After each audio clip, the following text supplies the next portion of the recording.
Hello and welcome to this homework help video. Today we are going to be discussing how to multiply polynomials. It's a very important skill. Um, if you plan on doing anything in the future with math or science, such as being a scientist, being an engineer, anything like that, you need to know how to do this. So let's do it. We're going to be learning by example today. So, with that said, let's begin. Let's find the product, which means multiply together.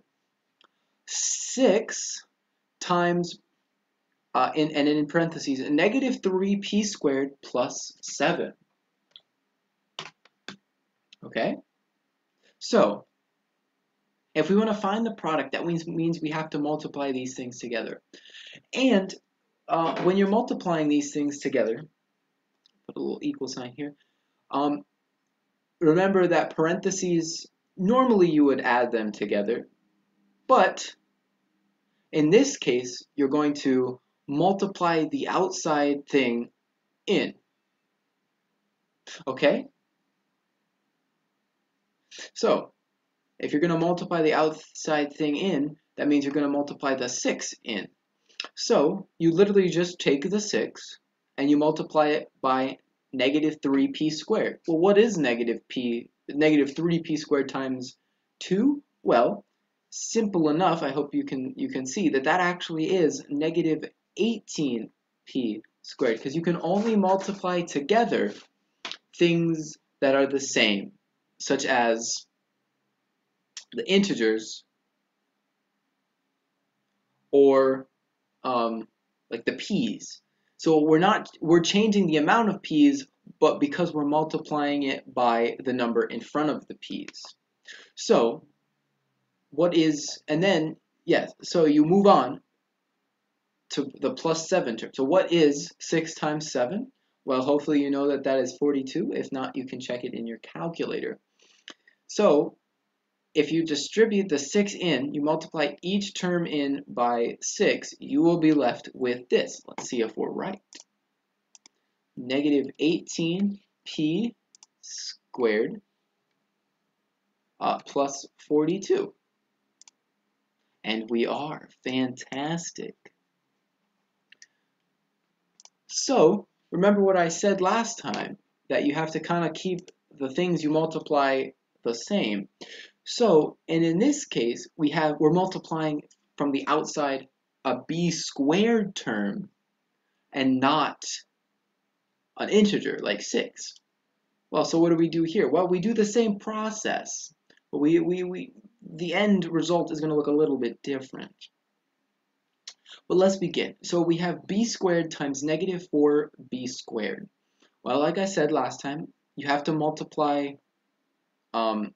the like things together, and the rest will just kind of exist. So if the rest kind of just exists, we'll be left with negative 4. And then the question is, what is b squared times b squared? Well, hopefully you've learned in your math classes that when you're multiplying variables that are raised to a power, you add the power together, okay? So if you have b squared times b squared, that is really equal to b to the 4th. Oops, that's kind of an ugly looking 4. Let me make that a little bit neater. That's the same kind of 4. 1/3 times the charm. 4. Perfect. So we've left the beginning alone, the negative 4, because the b squared didn't have a negative 4. Or it didn't have a value itself. It was just b squared. Just 1b squared, I guess, is another way to say it.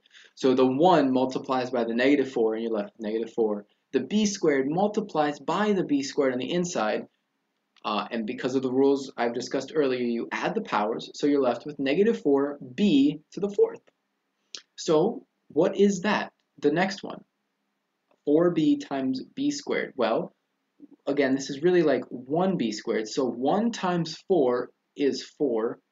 B squared times b is b to the 3rd, again, because you're going to add the power. So let's put this in and hope that we're right. As I don't make a typo, we should be.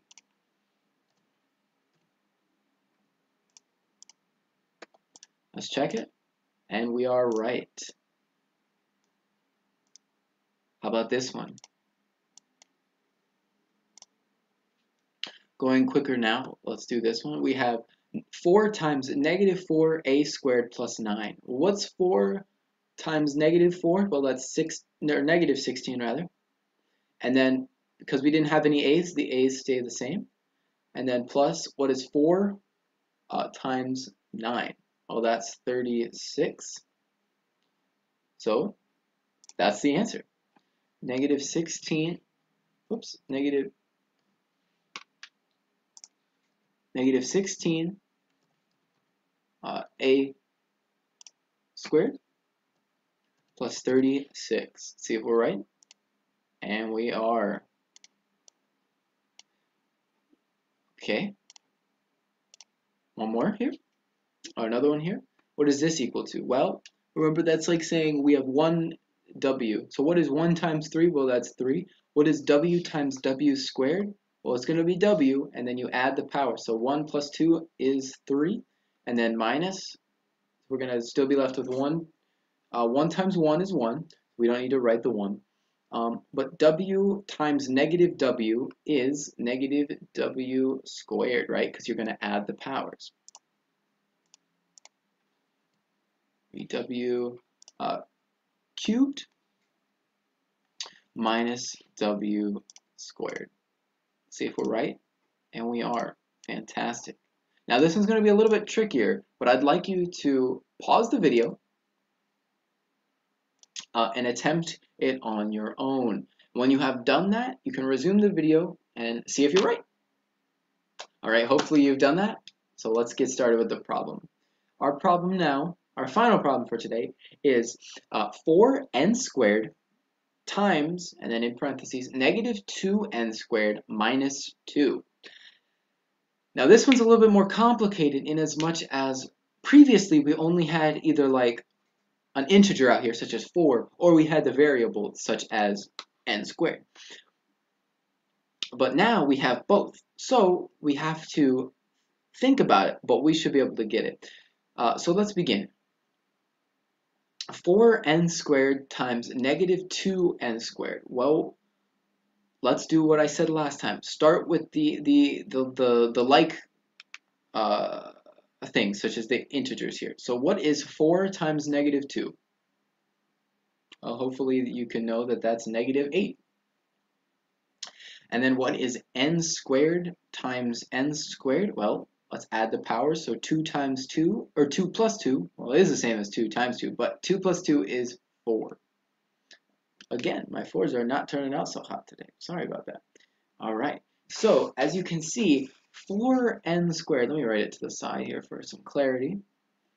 4n squared times negative 2n squared is actually equal to negative 8n to the 4th, because you're going to multiply these two, and then you're going to multiply these two, and when you do that, this is going to be 8, and this is going to, oh, it's going to be negative 8, and this is going to be n to the 4th, and what does that leave you with?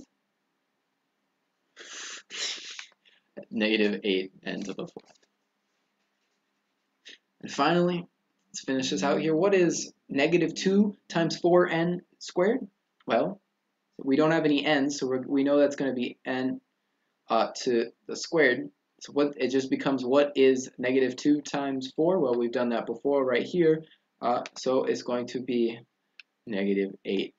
So let's see if we are right.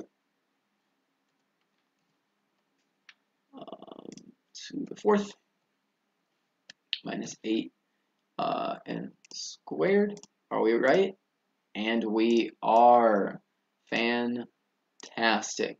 Well, I hope in this homework help video you learned how to multiply polynomials. It'll really be helpful for you in the future, especially if you plan on doing anything that involves math or science.